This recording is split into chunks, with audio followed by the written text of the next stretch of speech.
आजादी का Amrit Mahotsav.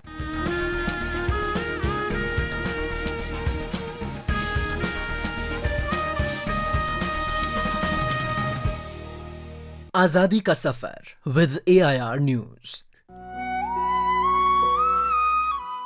India's glorious fight for freedom is one of the greatest struggles the modern world has ever witnessed. AIR News brings you a glimpse of the valiant struggle every day.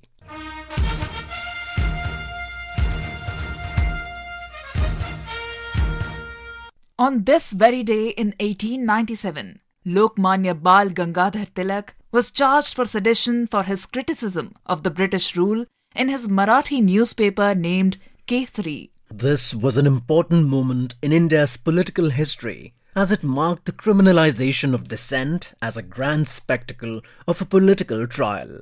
Tilak was charged for the publication of two texts, Shivaji's Utterances, a poem, and an unsigned report on the June 1897 Shivaji festival at which Tilak spoke. In 1897, Chapekar brothers shot dead two British officers, namely the Collector of Poona, Mr. Rand, who was responsible for the plague measures, and a young military officer. This incident caused intense indignation among the Europeans and in the British government of India. It was pointed out that the murders of the two officers were the direct result of the incitement caused by Tilak's speeches and articles.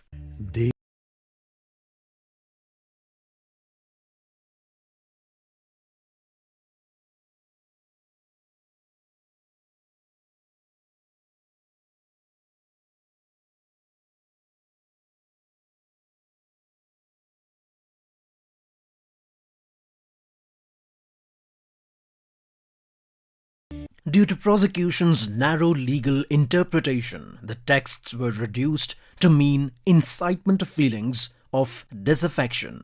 After 6 days of litigation, the jury announced Tilak guilty, and Tilak was sentenced to 18 months of imprisonment. Incidentally, Tilak was imprisoned thrice under the sedition law by the British.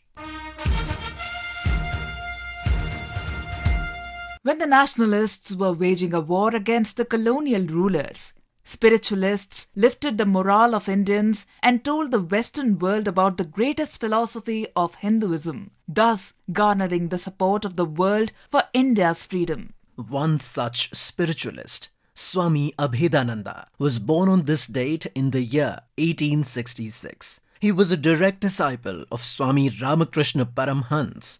Swami Vivekananda sent Swami Abhedananda to the USA. He went to the USA in 1897 as the head of the Vedanta Society of New York and preached messages of Vedanta and teachings of his guru. For about 25 years, he travelled far and wide to the United States, Canada, Mexico, Japan, and Hong Kong. After attending the Pan-Pacific Education Conference at Honolulu, he returned to India in 1922. He also crossed the Himalayas on foot and reached Tibet, where he studied Tibetan Buddhism. He left for his heavenly abode on the 8th of September 1939, but his spiritual teachings continue to guide people on their spiritual journey.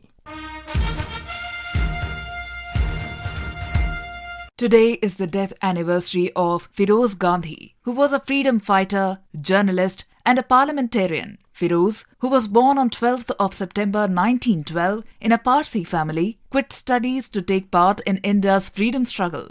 He was imprisoned in 1930 along with Lal Bahadur Shastri and was lodged in the Faizabad jail for 19 months. Soon after his release, he was imprisoned twice, in 1932 and in 1933. Firoz Gandhi married Indira Gandhi in 1942. The couple were arrested and jailed in August 1942 during the Quit India movement less than 6 months after their marriage. Even after being allowed to report on the parliamentary proceedings and against the publication of any such proceedings, having started his career as a scribe, Firoz understood the importance of freedom of the press. It is because of a private member's bill introduced by Firoz in 1956, it is possible for media to report parliament proceedings. Firoz died in 1960 in Delhi.